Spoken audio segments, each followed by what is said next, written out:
बिस्मिल्लाहिर्रहमानिर्रहीम, अस्सलाम वालेकुम। आज इस वीडियो में हम डिस्कस करेंगे पास्ट ईयर लैट पेपर, ताकि जो आने वाला लैट टेस्ट है उसकी आपकी अच्छी सी तैयारी हो जाए और आपको पता चल जाए कि किस तरह के क्वेश्चंस आपके पेपर में आ सकते हैं। सो गाइस, ये है आपके सामने पास्ट ईयर लैट पेपर। हम कोशिश करते हैं इसको सॉल्व करने की। तो जो हमारे पास क्वेश्चन नंबर 1 है वो है, choose the appropriate preposition for the blank space. I think he will not back dash at the last moment. The options are down, up, out, in. तो जो गाइस इसमें सबसे अप्रोप्रिएट ऑप्शंस आपको लग रही है वो है बैक आउट, क्योंकि बैक आउट का मतलब होता है टू विदड्रॉ। ठीक है, कि वापस पलट जाना, इस तरह का मतलब होता है। तो वो आखिरी मोमेंट में पीछे नहीं हटेगा, इसका ये मतलब बनता है। Choose the appropriate preposition for the blank space. Question 2 हम देखते हैं। You must back dash your ऐसे विद गुड एग्जाम्पल्स। आपको अपने ऐसे को अब आपने ये बेसिकली ब्लैंक ही फिल करनी है। बैक के साथ सबसे जो सूटेबल वर्ड है वो आपने चूज़ करना है। Back over, back upon, back up, back down. तो गाइस जो बैक अप है इसका मतलब आपके पास होता है सपोर्ट, टू सपोर्ट। तो ज़ाहिर सी बात है, इस पूरे जुमले का मतलब ये बनेगा कि आपको अपने ऐसे को एक अच्छी एग्जाम्पल से सपोर्ट करना है। ठीक है, तो इसमें हम आपको हाईलाइट कर देते हैं। हमारे पास ये आंसर आ गया। अब चलते हैं हम ब्लैंक नंबर 3 की तरफ। Although the lady was under tremendous pressure he bore dash really well. Actually ये बोर लिखा हुआ है but it is actually bare. ठीक है, बेयर मतलब बर्दाश्त करना। ठीक है, तो अब इसके साथ हमने अप्रोप्रिएट ऑप्शन चूज़ करने हैं, ऑन, अप या डाउन। तो जो हमारे पास बेयर ऑन है उसका मतलब होता है सस्टेन। ठीक है, तो ये जो है हमारे पास राइट ऑप्शन है, बेयर ऑन। ओके जी, अब हम देखते हैं next. The police said that the burglar broke dash shortly after midnight। अब burglar क्या होता है? बेसिकली वो पर्सन जो इलीगली किसी भी बिल्डिंग के अंदर एंटर हुआ हो और उसका पर्पस हो कोई चीज़ चुराने का, स्टीलिंग का पर्पस से वो किसी भी बिल्डिंग के अंदर बिना इजाज़त के चला जाए। अब हमने देखना है इसके साथ ब्रोक के साथ इनटू आएगा, ओवर आएगा, अप आएगा या इन आएगा। तो मेरे ख्याल से ब्रोक इन आएगा, क्योंकि देखें ब्रेक इन का मतलब होता है टू एंटर। तो ब्रेक इन या ब्रोक इन। ठीक है, अच्छा जी, अब हम चलते हैं नेक्स्ट क्वेश्चन की तरफ। Don't अनॉय the old man, he works dash too soon. He works up, work at, work over, work upon. So work up is the right option, क्योंकि इसका मतलब होता है टू स्टिर अप।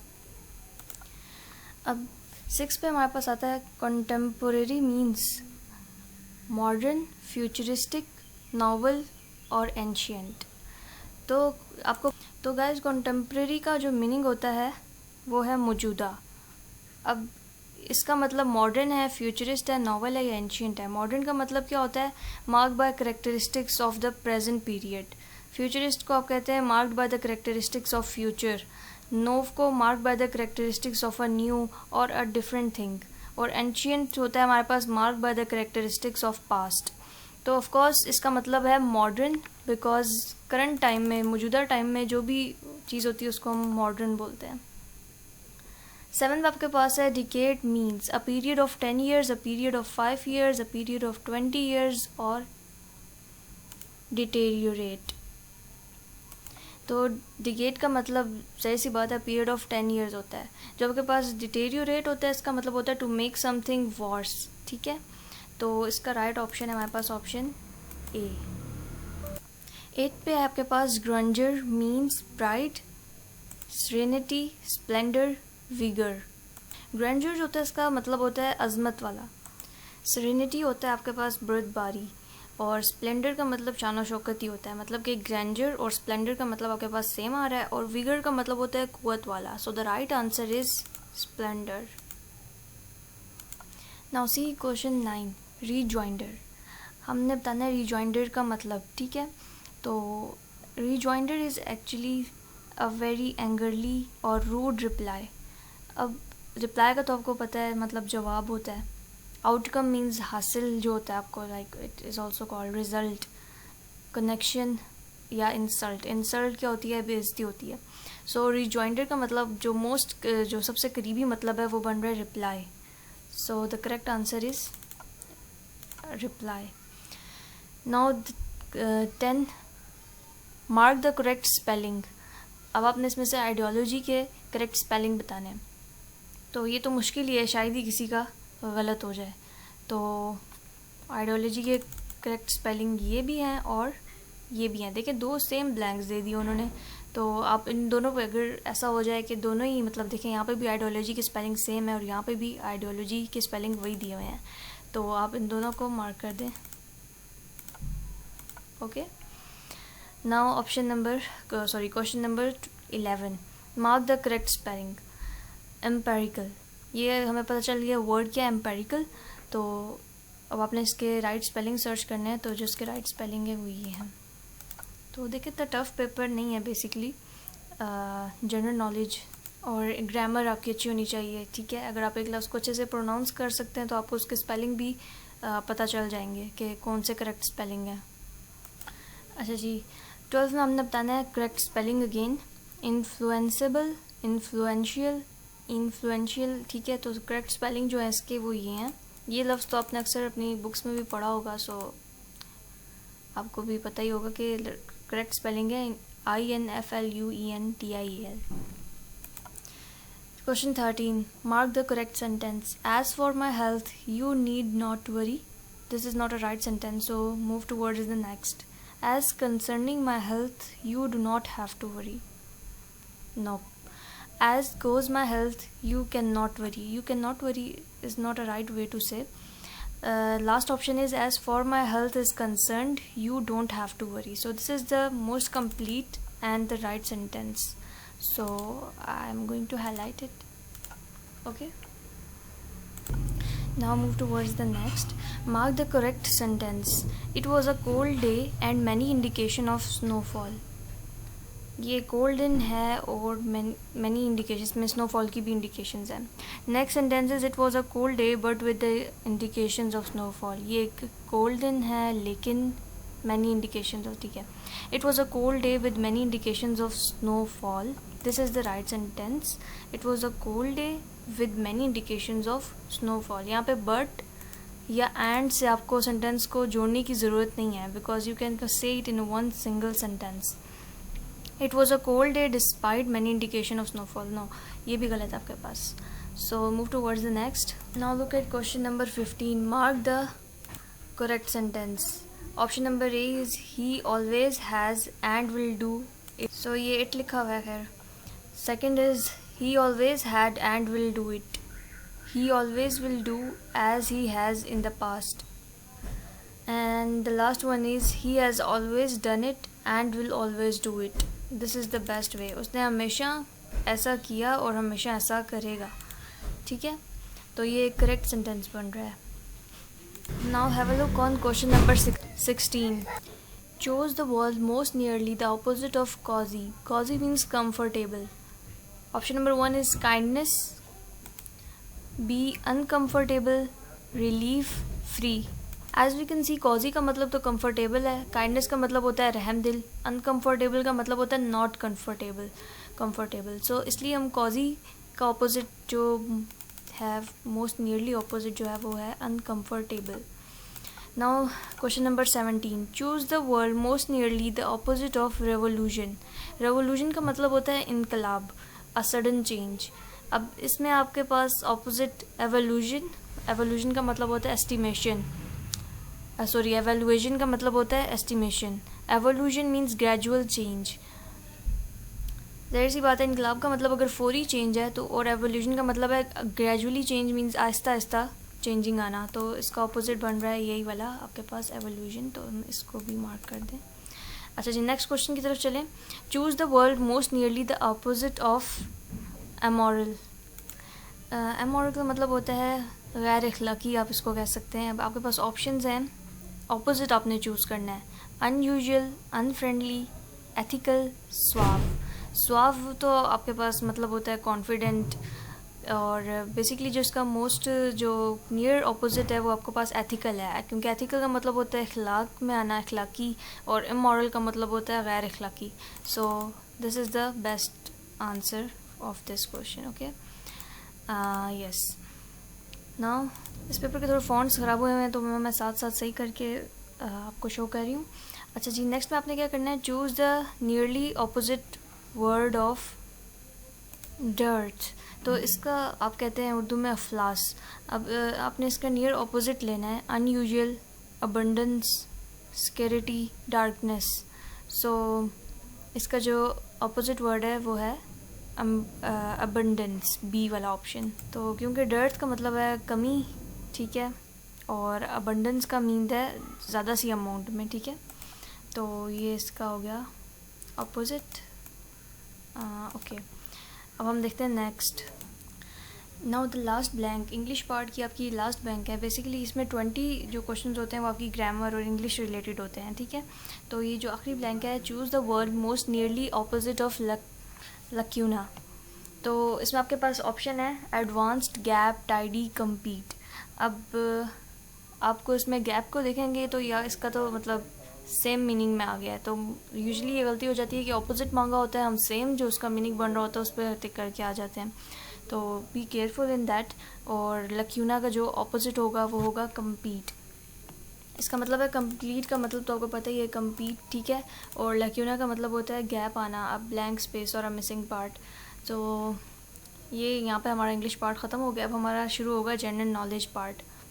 तो जनरल साइंस का जो आपका सेक्शन है ये भी 20 मार्क्स का होगा, means it also consist of 20 MCQs।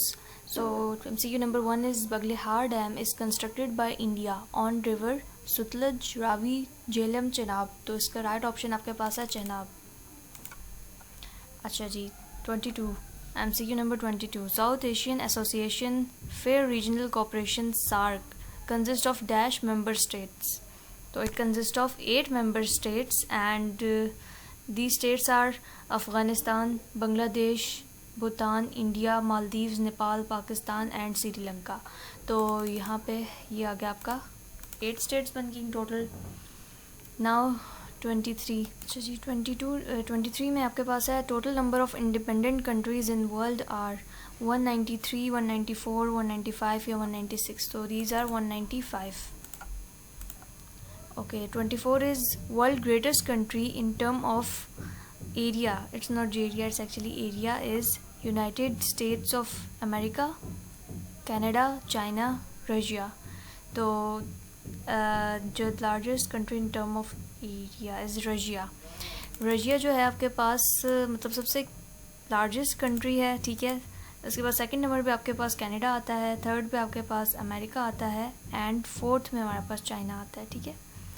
Now, about 35% of the worldwide petroleum trade takes place from the Strait of Hormuz, Malacca, Bab el-Mandeb, Bas. So, the right answer is Strait of Hormuz. Okay. According to the United Nations Convention on Law of the Sea, the territorial waters of any country extend at most is 12, 24 or 124 or 200 nautical miles.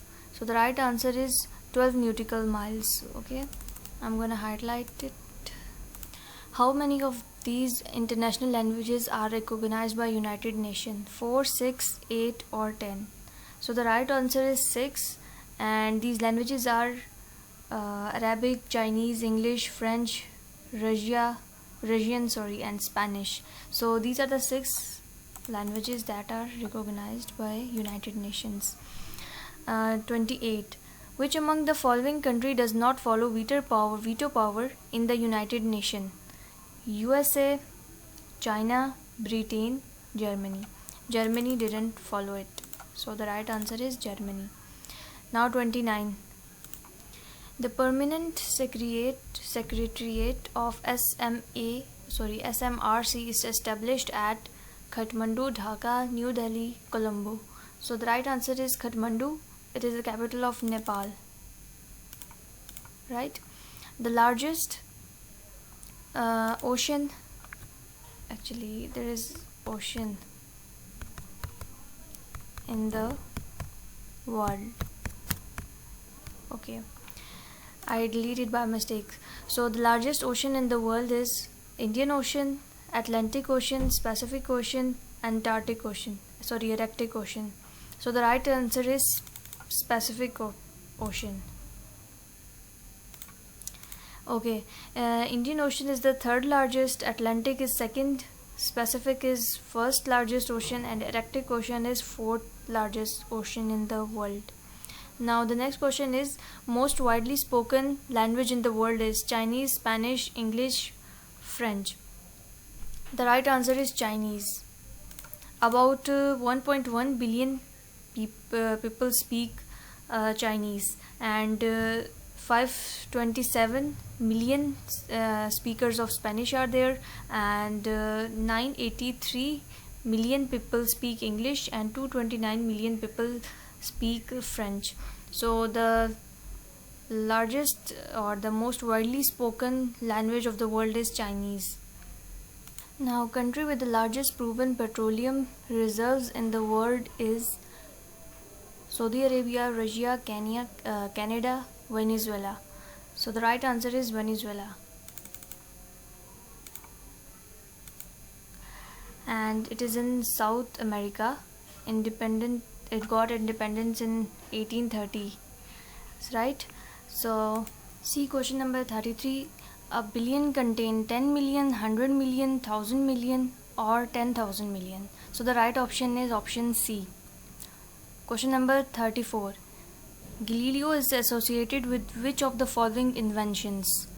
Barometer, steam engine, microscope, telescope. So the right option is D, telescope. 25. Which among the following countries is not a part of Iranian nuclear agreement reached in July 2015? China, Russia, Germany, Japan. The right option is Japan. Incumbent president of Afghanistan is Ashraf Ghani, Abdullah Hamid, Muhammad Arif Noorzai. The right option is option A. 37. Which South Asia country was hit by a devastating earthquake in April 2015, killing over 8,000 people? Maldives, Nepal, Bhutan, Sri Lanka. The right option is option B, Nepal. 38. Which country is both in Europe and Asia? Turkmenistan, Turkey, Lebanon, Syria. All of the other are in Asia, but Turkey is in Europe and Asia both.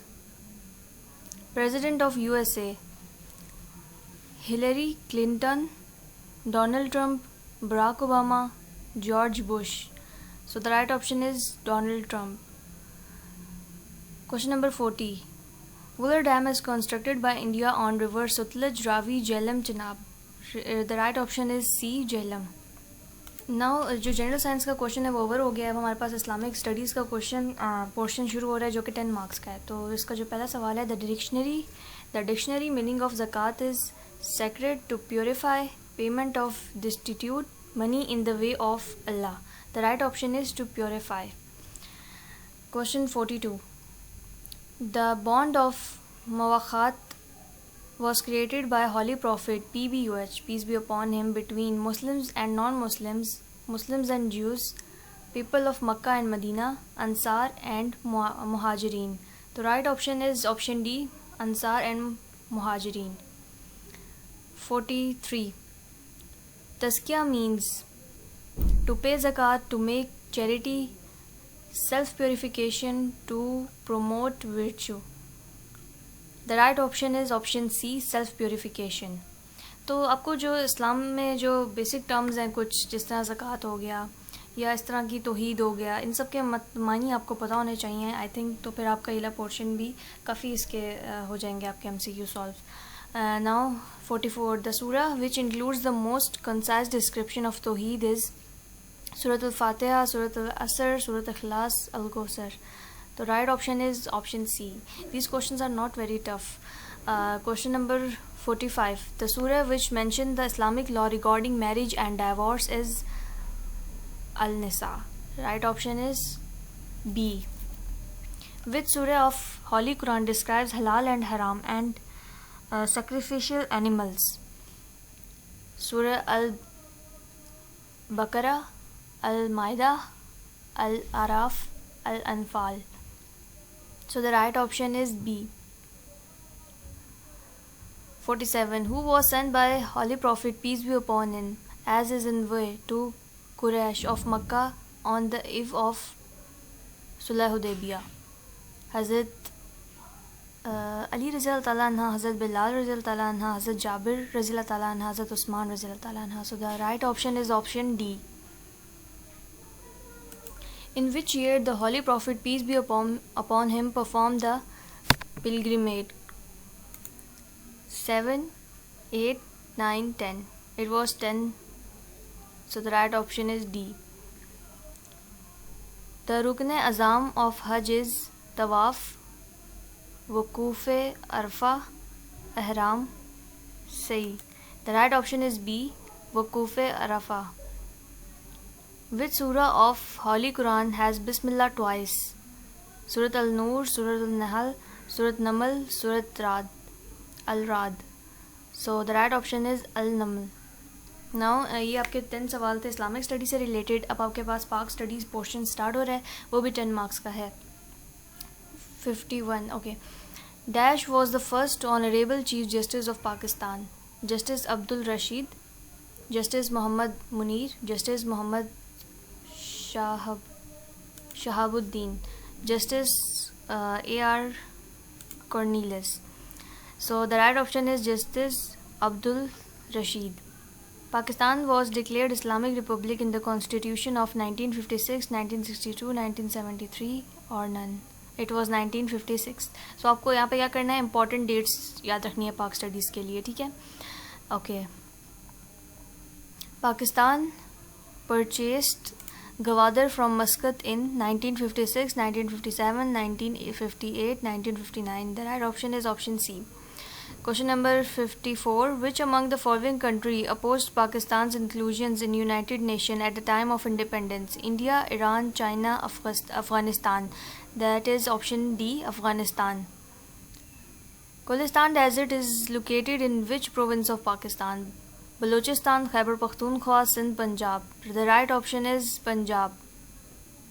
So far, dash amendment have been made to Constitution of Pakistan. 19, 20, 21, 22. The right option is 22. Under the Pakistan-China Economic Corridor, China is investing opportunity dash on different projects in Pakistan over a period of next 6 years. 36 billion, 46 billion, 56 billion, 66 billion. That is 46 billion. The largest export crop of Pakistan in terms of revenue is cotton, wheat, sugarcane, barley. The right option is cotton. Which is minimum age specified in the Constitution of Pakistan to become PM of Pakistan? So the minimum age is 35, option B. Senate of Pakistan comprises members 110, 108, 102, 104. The right option is option D. अब आपके पास उर्दू के सवालात आ गए हैं. फ़ौज की जमा बताएं. फ़ौजों, अफवाज, इनमें से कोई नहीं. फ़ौजें, अफवाज. तो अदीब की जमा बताएं. अदीबों, अदाइब, अदबा, इनमें से कोई नहीं. अदबा. मुसलमानों का मोनस बताएं. मुसलमानी, मुस्लिमी, इनमें से कोई नहीं, या मुसलमानी. तो राइट ऑप्शन आपके पास बी, मुसलमानी. अच्छा जी. फ़ेल और मुसद्दर में फ़र्क बताना है. फ़ेल में ज़बाना छुपाया जाता है जबकि मुसद्दर में नहीं. अब आपने क्या करना है, उर्दू की ग्रामर पे भी आपने थोड़ा सा कंसंट्रेट करना है और उसको भी आपने रिवाइज करना है, सारी चीज़ें जो आपके पास फ़ेल, फ़ाइल, मफ़ूल और ये सब कुछ. अब आपके पास आ रहा है सवाल. मुंदरजा ज़ेल से दुरुस्त जुमला बताएं. मैं आपकी ताबेदार हूँ. हो, मैं आपकी ताबेदार हो है ये, ठीक है. मैं आपकी ताबे हूँ. मैं आपकी ताबा फरमा हूँ. मैं आपकी ताबेदार हूँ. तो इसमें जो आपके पास करेक्ट ऑप्शन है वो सी है. सबसे ज़्यादा जो दुरुस्त जुमला है आपने वो बताना है. तो मैं आपकी ताबे फरमा हूँ.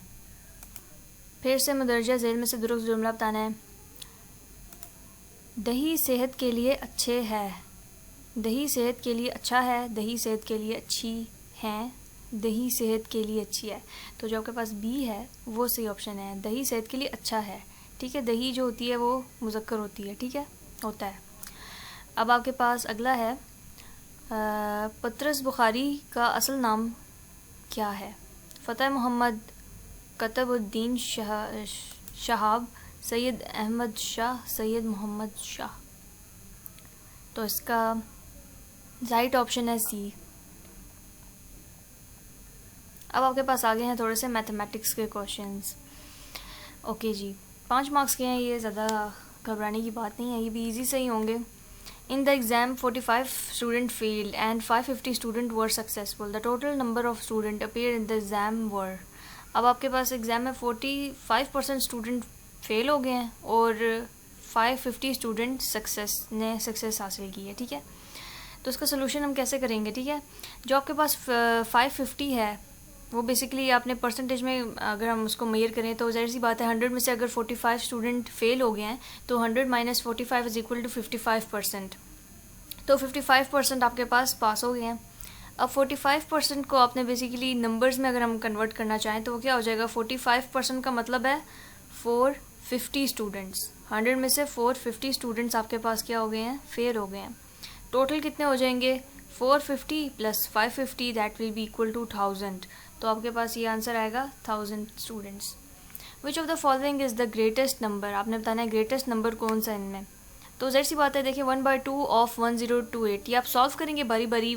1/2 ऑफ का मतलब ज़ाहिर सी बात है आपको पता होगा मल्टीप्लाई होता है, मल्टीप्लाई बाय 128। तो इनको आपने सॉल्व करना है जल्दी जल्दी से, कटिंग शटिंग करके जो आपके पास सबसे ग्रेटर नंबर बचेगा वो आपने उस पर टिक कर देना है। तो यहाँ पे हमारे पास ऑप्शन ए जो है वो करेक्ट बन रहा था। Which is the value of expression 1000 degree, ठीक है। तो अब आपने इसका आंसर बताना है। तो एक मैथ्स में एक सिंपल सा रूल है जो आपने पढ़ा होगा, एनीथिंग रेज टू पावर 0, किसी भी नंबर की पावर जब 0 हो जाती है तो उसका आंसर हमेशा 1 आता है। तो the right option is B. Danish travel from A to B to buy goods which he can get 10% cheaper from B than at A. If the expenses of journey are ₹15 and he makes a clear saving of ₹10, what does he pay for the good? तो इसका जो right answer है वो है 225। इसकी आप calculation करने की कोशिश करें। The men's taxable income is ₹14,280. The state tax instructions tell him to pay 2% on the first ₹3,000 of his taxable income, 3% on each of the second and third 3,000 and 4% on the remaining. What is the total amount of income tax that he must pay? इन दोनों की आप खुद से पहले solution करने को देखें, फिर मैं आपको नीचे दिखाती हूँ इसकी सोल्यूशन। ये देखें, जो हमारे पास पहला क्वेश्चन था जिसमें उसने जर्नी एक्सपेंस बताया था कि ए से अगर वो बी के पास जाएगा तो उसका जर्नी एक्सपेंस आएगा ₹15। उसकी जो बाकी वैसी सेविंग जो उसको हो गई थी, मतलब ₹10 थी जो उसको सस्ता मिल रहा था, ठीक है, बी के पास से। अब उस टाइम हमने बतानी है पेमेंट की। अब अगर हम इन दोनों को प्लस कर लें तो हमारे पास आता है 25, ठीक है, सेविंग, और ये जो आपके पास एक्सपेंस आया ए से बी के पास जाने का वो आया 25, ठीक है। इन टोटल आपके पास आ गए 25। अब जो 25 है वो किसका 10% है, हमने ये देखना है। 25 इज़ 10% ऑफ 250, ठीक है। So the payment for good, अगर हम 250 में से 25 माइनस कर दें तो हमारे पास आएगा 225। तो ये हमारे पास आंसर आ गया। अगर हम दूसरे क्वेश्चन को देखें कि टोटल हमारे पास थे 14,280 रुपीज़ थे।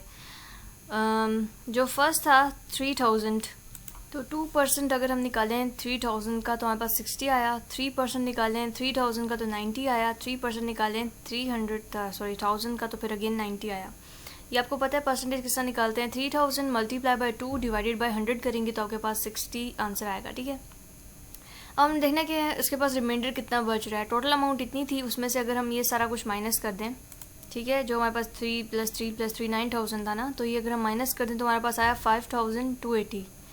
अब हमने इस पर क्या करना है कि रिमाइंडर पे 4% टैक्स लगा देना है। तो जब हम 4% इसका निकालेंगे ना 5280 का, तो हमारे पास आएगा 211.20। तो यहाँ पे हमारी होती है एंड।